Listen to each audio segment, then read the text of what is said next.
నమస్తే, welcome to citizens pulse. నేను మీ ఉదయ్.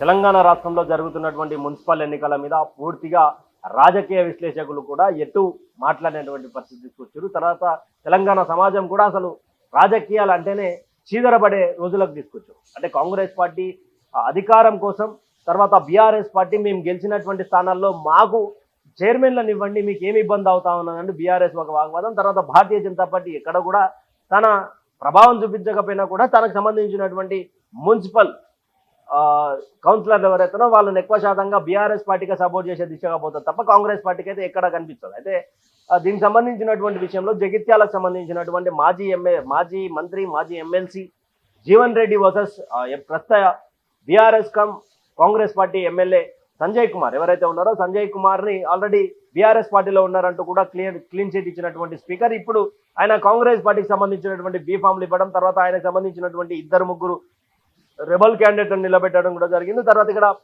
దాదాపు ఇక్కడ ఈయన కూడా జీవన్ రెడ్డి కూడా ఎక్కడ తగ్గకుండా ఆయన కూడా రెబల్స్ క్యాండిడేట్ని దాదాపు 15 మందిని రెబల్స్ని దింపిన తర్వాత పార్టీని నేనే అనేది కూడా ఒకసారి నిరూపించుకున్నాడు. అంటే అక్కడ ఆయనకి ఇచ్చినటువంటి సామర్థ్యంతో రెబల్స్ నిలబెట్టినటువంటి ప్రతి ఒక్క వ్యక్తిని గెలిపించుకోవడం, జగిత్యాల్లో తన పట్టు సాధించాడు అనుకున్నంత లోపే మరొకసారి మున్సిపల్ చైర్మన్ ఏదైతే జగిత్యాలకు సంబంధించిందో జగిత్యాలకు సంబంధించిన చైర్మన్ ఎన్నిక సంజయ్ చేతులకు పోవడం, సంజయ్ చేతులకు పోయినాక ఈ సందర్భంలో ఆయన సంజయ్కి సంబంధించినటువంటి వ్యక్తే మున్సిపల్ చైర్మన్ కావడం కూడా కాంగ్రెస్ పార్టీకి సంబంధించినటువంటి వాళ్ళు కావడంతో కాంగ్రెస్ పార్టీకి సంబంధించినటువంటి సీనియర్ నేత జీవన్ రెడ్డి చాలా నిరాశతోటి, చాలా బాధతోటి మాట్లాడుతూ ఆయన అంటున్నాడు అంటే ఇంకెన్ని రోజులు అవమానాలు పడాలి. ఒక సైడు అదే పార్టీకి సంబంధించినటువంటి నా పార్టీకి సంబంధించినటువంటి వాళ్ళే ఈయన బీఆర్ఎస్ ఎమ్మెల్యే అని చెప్పి క్లీన్ చిట్ ఇస్తూ అదే వాళ్ళ ఇంటికి ఎమ్మెల్సీ బల్మూర్ వెంకట్ పోవడం, తర్వాత చాలా మంది సీనియర్ నాయకులు పోవడం, ఎవరు కూడా ఇప్పటి వరకు నాకు ఎలాంటి మద్దతు తెలపట్లేదు. ఎన్నో సంవత్సరాలుగా కాంగ్రెస్ పార్టీ కోసం కష్టపడుతూ ఎన్నో సంవత్సరాలుగా నన్ను నమ్మినటువంటి జగిత్యాల ప్రజలు ఎంతవరకు ఓపిక పడతారు, అందుకే రెబల్స్గా పోటీ చేసినాం. దాదాపు సంజయ్కి సంబంధించినటువంటి వాళ్ళకంటే అత్యధికంగా మేమే ఉన్నాం కదా, ఎంతో మంది ఉన్నాక ఇప్పుడున్నటువంటి వాళ్లకు సంజయ్కి ఏం సంబంధం, పార్టీ సింబల్ని దొంగతనం చేసినటువంటి ఈయన అంటూ కూడా ఒక సెన్సేషనల్ న్యూస్ చేస్తా ఉన్నాడు. అయితే దీంట్లో బ్రేకింగ్ ఏంది అంటే పూర్తి స్థాయిలో నేను పార్టీలో ఉండాలా లేదా అనే ఒక ఆలోచనకైతే మొట్టమొదటిసారి వచ్చాను. పార్టీలో ఉండేదానికంటే బయటికి పోవడం కూడా ఉత్తమంలాగా కనిపిస్తా ఉన్నది. అవమానాలు, అనుమానాలు ఎన్నో రోజులుగా నన్ను వేధిస్తూ వస్తున్నారు. నా కార్యకర్తలను, నన్ను నమ్మినటువంటి వాళ్ళ మీద దాడులు చేస్తూ ఉన్నారు.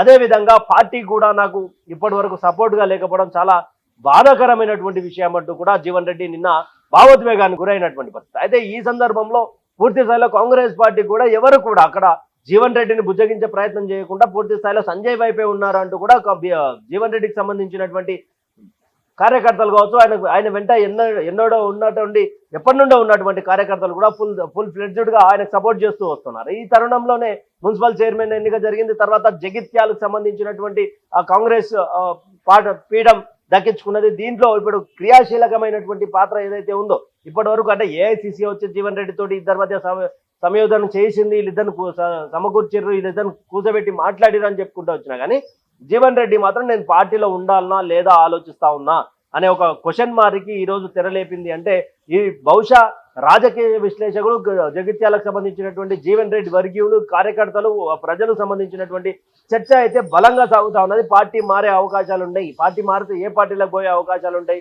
జీవన్ రెడ్డి అనేది కూడా క్వశ్చన్ మార్క్ తెరలేపింది. అయితే ఎన్నాళ్ళు దాదాపు ఆయన కాంగ్రెస్ పార్టీలోకి వచ్చి ఎన్ని సంవత్సరాలు అయిందంటే జగిత్యాల జీవన్ రెడ్డిగా పేరుగాంచినటువంటి ఈయన గతంలో ఎమ్మెల్సీగా చేయడం, తర్వాత మంత్రిగా చేయడం, తర్వాత ఆయన 1983లో టీడీపీలో చేరి ఆయన శాసనసభగా జగిత్యాల శాసనసభ సభ్యునిగా ఎన్నిక కావడం, తర్వాత ఆయన ఎమ్మెల్యేగా తొలిసారి శాసనసభలోకి వచ్చినప్పుడే టీడీపీ హయాంలో దాదాపు ఎక్సైజ్ శాఖ మంత్రిగా, తర్వాత నాదెండ్ల భాస్కర్ రావు సంబంధించినటువంటి మంత్రివర్గంలో పంచాయతీరాజ్ శాఖ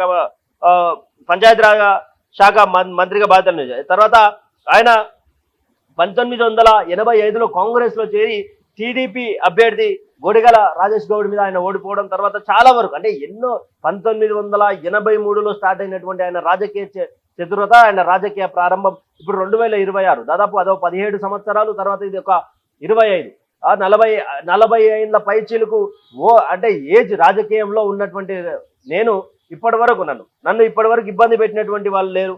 అయినా కూడా ఈరోజు నా సొంత పార్టీ ఎప్పటి నుండో 1985 నుండి అంటే దాదాపు అది 5, 15, 41 సంవత్సరాలుగా కాంగ్రెస్ పార్టీకి ఊడిగం చేసుకు వస్తున్నాను. కాంగ్రెస్ పార్టీని నమ్ముకొని ఈరోజు నన్ను నమ్ముకున్నటువంటి ప్రజలకు నేను ఏ సమాధానం చెప్పాలి?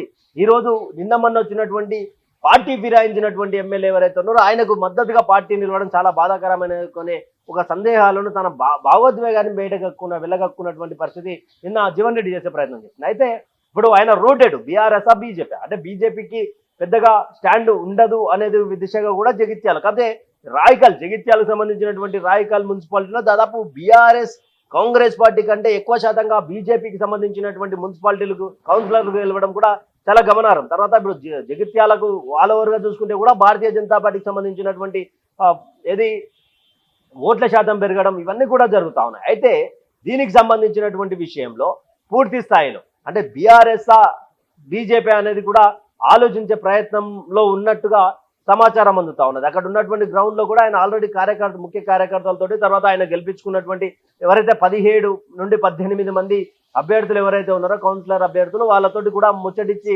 ఆయన నిర్ణయం త్వరలోనే తీసుకుంటారని కూడా ఆయనకు కొంత సమాచారం అయితే అందుతా ఉన్నటువంటి పరిస్థితి. అయితే జీవన్ రెడ్డి సంబంధించినటువంటి లాస్ ఏమైనా కాంగ్రెస్ పార్టీకి ఉండదో ఆయన ఒకవేళ పార్టీ మారితే కాంగ్రెస్ పార్టీకి జగిత్యాలలో ఎలాంటి ప్రభావం పడే అవకాశం ఉంటుంది? నెక్స్ట్ టైం ఆయన వేరే పార్టీ నుంచి పోటీ చేస్తే గెలిచే అవకాశాలు ఉంటాయా ఉండదా? లేకపోతే ఇంత రాజకీయ క్రూర వృద్ధుడైనటువంటి జీవన్ రెడ్డిని ఈ రోజు సొంత పార్టీ ఇబ్బంది పెడుతున్న దాని మీద మీ కామెంట్ని మా కామెంట్ సెక్షన్లో కామెంట్ చేయండి. Thank you for watching. Stadium with citizen.